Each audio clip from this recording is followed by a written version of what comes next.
हजूर की बारगाह में एक मजदूर आ गए, मेहनत कश थे। ओ भाई, मजदूर को इज्जत दिया करो, इसे हकीर ना समझा करो, इसे इज्जत की निगाह से देखा कर।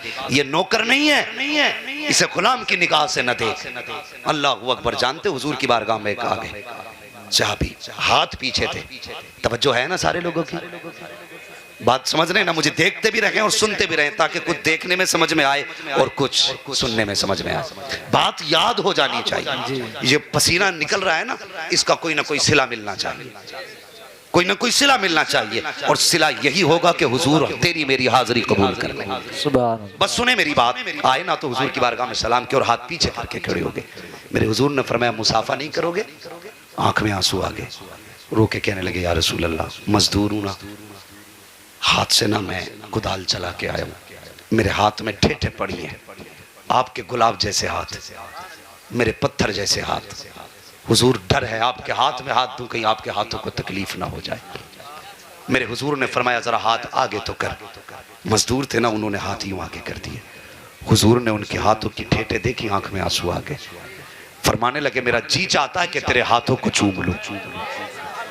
मजदूर को हकीर न समझना, इसे जलील मत समझना, इसे नीचा मत समझना।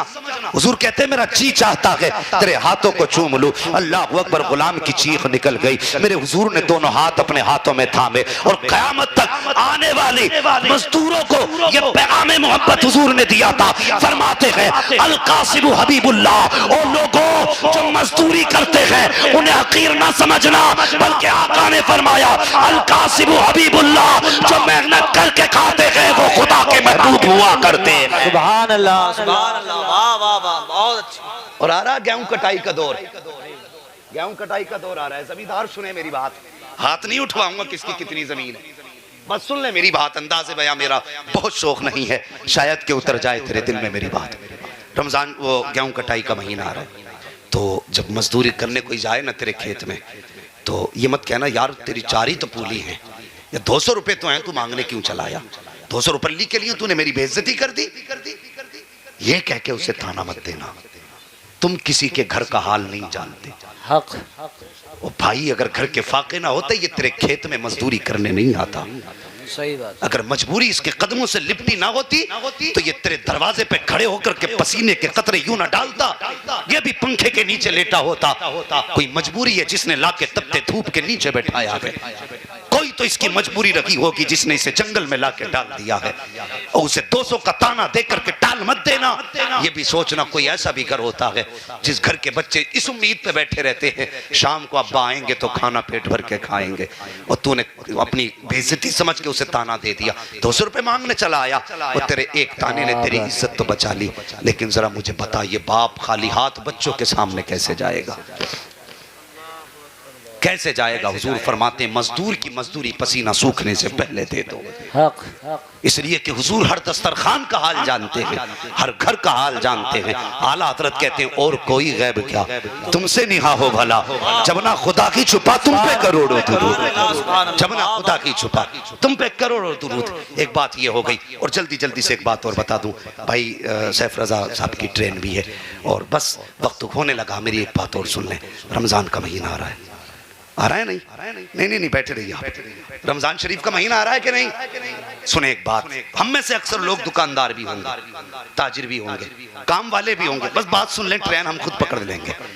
हाँ, जरा आप कहते हैं सुभान अल्लाह। और कैमरे वालों भैया, तुम्हारे आगे हाथ जोड़े, कहीं लगाया करो ना तो जरा मुंह से हटा के लगा लिया करो, ऐसा लगता है सामाईन ये नहीं है ये है। और आज देखो, कहीं किसी जलसे का भी कुछ दिन पहले फोटो आया, कल का दिन परसों का, तो उसमें कैमरे ही कैमरे, सुनने वाला कोई था ही नहीं। तो कैमरे वालों, तुम खाली कुर्सियां तो दिखा देते हो, कभी हुजूर के आशिकों का मजमा भी तो दिखा दिया करो। सुभान अल्लाह। हाँ, कभी ये भी तो दिखाओ कि जलसों में ऐसे भी आशिक होते हैं कि जो आके बैठ जाते हैं, जलसे के बाद जाया करते हैं। कभी इनके भी तो चेहरे दिखाया करो, ये भी बड़े चालाक हैं, ये भी वही फोटो लेते हैं जो किसी ने ना ली हो। बस सुने मेरी बात, अल्लाह तौफीक बख्शे अमल की सबको। सुने मेरी बात जो मैं कहने लगा हूं। मैं क्या अर्ज कर रहा था, रमजान शरीफ का महीना आ रहा है, शादी के मौके पर सब लोग कपड़े नहीं बनाते, बेटे के अकीके में सब लोग कपड़े नहीं बनाते, खुशी के मौके पर सिर्फ वो लोग कपड़े बनाते हैं जिनकी पोजीशन कपड़ा बनाने की होती है। ये कंफर्म है ना इतना? समझ के बात? अरे बोलो यार, सर हिला रहे हो आज भी? जी। शादी के मौके पे सब कपड़ा नहीं बनाते, लेकिन ईद के मौके पर अमीर, गरीब, मोहताज, यतीम, मिस्कीन, जो भी हो सकता है सब कपड़े बनाते हैं। ईद का ऐसा मौका है, अगर अल्लाह ने तुम्हें दुकान का मौका दिया है, तुम्हारी कपड़े की दुकान है, किसी भी चीज की हो सकती है, इफ्तारी के सामान की दुकान हो सकती है, सहरी के सामान की दुकान हो सकती है, ईद के कपड़े की दुकान हो सकती है, तो तुम्हारी दुकान पे कपड़े खरीदने वाले अमीर भी आएंगे, गरीब भी आएंगे। अगर कोई गरीब खड़े होके ये कह देना कि ये कपड़ा कितने का है, तो अगर वो महंगा हो ना, तो उसे ये मत कहना ये तेरी औकात से ज्यादा है, ये साहब तुम्हारे बस की बात नहीं है लेना, ये जवाब मत देना। अगर तुमने ये जवाब दे दिया ना, तो गरीब का दिल टूट जाएगा, और अगर उसका दिल टूटा तो सारे रोजों में तुमने वो सवाब नहीं कमाया जो उसके दिल तोड़ने पे अल्लाह तुम्हें गुनाह देगा। अल्लाह, ये जहन में बात रखना है, छोटी बात है लेकिन नतीजा बहुत बड़ा है इसका। कभी ये मत कहना ये तेरी पहुंच से बाहर है। सुन, पूरा महीना तू खरीदारी करेगा, फरोख्त करेगा, तेरे दरवाजे पे अमीर भी लेने आएंगे, गरीब भी लेने आएंगे। अगर कोई अमीर महंगा, गरीब कोई महंगा कपड़ा देख ले और तुझसे कहे ना ये कितने का, और तू यूं से ये कहते ये 900 रुपए मीटर का है, अगर वो यूं छोड़ के हाथ पीछे हटाए तो समझ लेना दिल तो था इस कपड़े को खरीदने का, लेकिन जेब में पैसा नहीं है। जेब में पैसा नहीं है। अगर तुझे लगे ना ये कोई ऐसा शख्स है, तो अपनी तरफ से एक जोड़ी कपड़े काटना, उसमें से थैली में डालना, कहना भाई मेरी तरफ से ईद का तोहफा मुस्तफा के नाम पे लेके चला। सुभान अल्लाह, सुभान अल्लाह।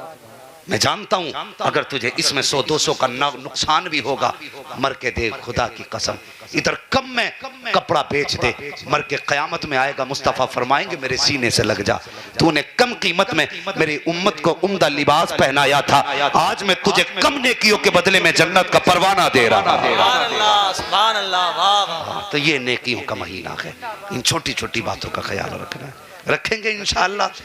और जुल्म ना करना, लोग रमजान में ना इफ्तारी का सामान महंगा कर देते कि खरीदना तो सभी को है, और हुजूर की उम्मत समझ के ना सस्ता कर लो, सस्ता कर लो। खुदा की कसम रमजान का महीना पूरा होने से पहले अल्लाह तुम्हें जन्नती बना देगा, जन्नती बना देगा। ख्याल रखना है दिल का सबके, बोलो इंशाअल्लाह। और जो दुकानदार नहीं है, खरीदो फरोख्त वाले नहीं, उनसे गुजारिश है अगर पड़ोस में किसी दिन सहरी में धुआं ना उठे ना, तो एक बार दरवाजा बजा के देख लेना कि बता तेरे आंगन में कुछ पका है कि नहीं। अगर इफ्तार के वक्त उसके घर में चहल पहल ना हो तो समझ जाना गरीब के घर आज खजूर का भी इंतजाम नहीं। किलो 2 किलो लेके मुस्तफा के उम्मती के दरवाजे पे जाना, वो कहना यार मेरे हुजूर पड़ोसी को छोड़ के नहीं खाते थे, तो मैं उम्मती होकर के अपने पड़ोसी को छोड़ के कैसे खा सकता। करेंगे ये काम इंशाअल्लाह। ये रमजान का पैगाम है, और इस जलसे से ये सबक लेके जाना, हमें दूसरों के रोजे का ख्याल रखना है, दूसरे की खुशी का ख्याल रखना है, दूसरे की ईद का ख्याल रखना है। जहां अपने बच्चों के 5000 के कपड़े खरीदो, 1000 के किसी यतीम को कपड़े बना देना, किसी गरीब को कपड़े बना देना। खुदा की कसम तुम 10,000 रुपए मीटर का कपड़ा पहनो, इतना दिल ठंडा नहीं होता जितना 200 रुपए मीटर का किसी यतीम को पहना के दिल ठंडा हो जाता है। तो नेक कामों की तरफ आगे बढ़े। मैं अर्ज कर रहा था बेटियों को पर्दे की तलकीन करें, तरबियत याद है ना, याद है ना। आज के बाद किसी के दरवाजे पे बारात आए तो रेबिन नहीं कटेगा, बोलो इंशाअल्लाह। अगर रेबिन कटा तो मैं कुछ बोलूं ना बोलूं, ये उलमा देखे ना देखे। और तुमसे भी गुजारिश है किसी के दरवाजे रोकने मत जाना, रोकने मत जाना, इसलिए कि अगर तेरा मेरा काम सिर्फ बताना है, उलमा से गुजारिश है बताना है, अमल कराना नहीं। अमल अल्लाह की तौफीक से है। ये बात अपनी जगह, गलत को देख के ताकत हो तो हाथ से रो, वो भी नहीं कर सकता तो जबान से रो, वो भी नहीं कर सकता तो कम से कम दिल से बुरा जा। ये ईमान का अदना हिस्सा, रोकें। लेकिन मैं पूछना चाहता हूँ, ये जो मैंने बात कही ना, रोकने मत जाना, सिर्फ आपके ज़मीर को बेदार करने के लिए। मुझे बताओ क्या उलमा किसी और नबी का कलमा पढ़ते हैं, आप किसी और का कलमा पढ़ते हो? या सब एक ही नबी का कलमा पढ़ते हैं? तो जो जिम्मेदारी उलमा की है वो आपकी भी तो है ना। वो आपकी भी तो जिम्मेदारी है।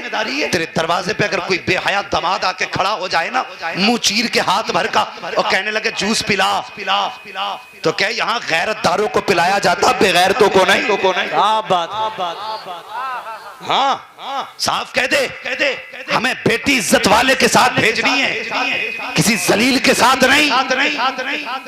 और जो हमारी बेटी की इज्जत नहीं कर सकता, वो कल अपनी बेटी की क्या इज्जत कर सकता है? सही बात। बोलो, पिलाओगे किसी को जूस? करवट में देखो कौन पिलाने तैयार है, कौन नहीं। हाथ उठा के बताएं कितने लोग नहीं पिलाएंगे, वो हाथ उठाएं। सुभान अल्लाह। और दाएं बाएं देख, कौन गैरत वाला बैठा, कौन बेगैरत बैठा। हाँ, मुझे परवाह नहीं, कौन रोकेगा। अगर हुजूर का नहीं तो मेरा भी नहीं है। मैं उससे प्यार करता हूं जो मेरे नबी से प्यार करता है। सुभान अल्लाह, सुभान अल्लाह। साफ ऐलान है, बारात आ जाए वापस कर दे के जूस नहीं मिलेगा। क्या बात। इज्जत से बैठ, दस्तरखान पे पिलाया जाएगा। कुत्तों की तरह दरवाजों पे नहीं, भिखारी की तरह दरवाजे पे नहीं। हम इज्जतदार